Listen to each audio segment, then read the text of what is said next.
ரீல்ஸில் ஹீரோவை தேடாதீங்க. இந்த பப்ளிக் லைஃப்பில் உங்களுக்காக யார் உழைக்கிறா அப்படிங்கிறது பாருங்கள். ரியல் ஹீரோவை தேடுங்க. ஓட்டு போடுறதோட என் வேலை முடிஞ்சு எங்கள் எம்எல்ஏ பேர் கூட எனக்கு தெரியாதுன்னு சொல்கிறது பெருமை கிடையாது.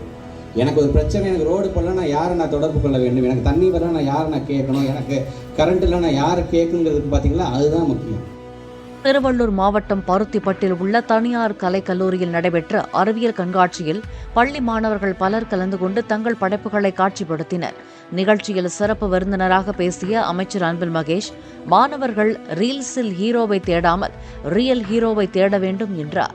நம்மளை பொறுத்த வரைக்கும் நாம் ஒரு சிஸ்டத்தை நம்ம கொண்டு வந்துட்டோம் அப்படின்னா இதை பார்த்து மற்ற மாநிலம், மற்ற கண்ட்ரிஸ், இப்போ தமிழ்நாடுன்னு ஒரு ஸ்டேட் இருக்காப்பா, அங்கே திராவிடியன் மாடல்னு சொல்கிறாங்களப்பா, அந்த எஜுகேஷன் சிஸ்டம் நல்லா இருக்காப்பா அப்படின்னு நம்ம சொல்லிக்கின்ற அளவுக்கு நாங்கள் எங்களை செல்ஃப் அசஸ் பண்ணிகிட்டே இருக்கணும். இது சரியாக வருமா, அடுத்தது என்ன பண்ணலாம். அவங்க சொன்னாங்க பார்த்தீங்கன்னா, இந்த ஸ்டேட் எஜுகேஷன் பாலிசி, எதுக்காக ஸ்டேட் எஜுகேஷன் பாலிசி நாங்கள் எடுத்துருவாங்க. தமிழ்நாட்டு முதலமைச்சர் சொன்னது கூட நம்மளுடைய ஸ்டேட்டில் படிக்கக்கூடிய பிள்ளைங்களுக்கு என்ன தேவை அப்படின்னு நமக்கு தான் தெரியும்.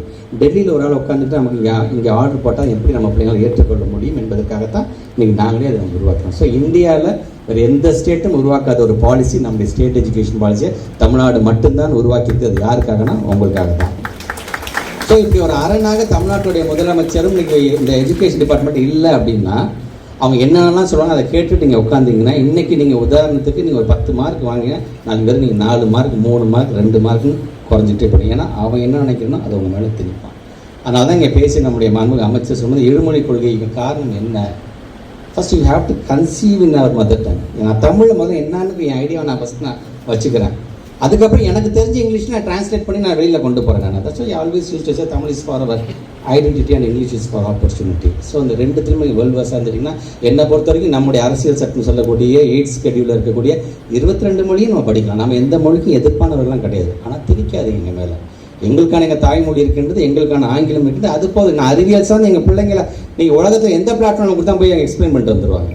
ஸோ அது சார்ந்ததுக்காகத்தான் நம்முடைய மாண்புமிகு அமைச்சர் பேசும்போது ஏன் இருமொழி கொள்கையை நம்ம உயர்த்தி பிடிக்கிறோம் அப்படிங்கிறதுக்கான ஒரு மிகப்பெரிய ஒரு தெளிவை இங்கே அவர் எடுத்து சொல்லியிருக்கார். ஸோ இங்கே வருகை தந்திருக்கின்ற மாணவ செல்வங்கள், தமிழ்நாடு முதலமைச்சர் நம்முடைய துணை முதலமைச்சர் சொல்கிற மாதிரி தான் ரீல்ஸில் ஹீரோவை தேடாதீங்க. இந்த பப்ளிக் லைஃப்பில் உங்களுக்காக யார் உழைக்கிறா அப்படிங்கிறது பாருங்கள். ரியல் ஹீரோவை தேடுங்க. ஓட்டு போடுறதோட என் வேலை முடிஞ்சு எங்கள் எம்எல்ஏ பேர் கூட எனக்கு தெரியாதுன்னு சொல்கிறது பெருமை கிடையாது. எனக்கு ஒரு பிரச்சனை, எனக்கு ரோடு போடல, நான் யாரை நான் தொடர்பு கொள்ள வேண்டும், எனக்கு தண்ணி வரல, நான் யாரை நான் கேட்கணும், எனக்கு கரண்ட் இல்லை, நான் யாரை கேட்குங்கிறதுக்கு பார்த்தீங்களா, அதுதான் முக்கியம்.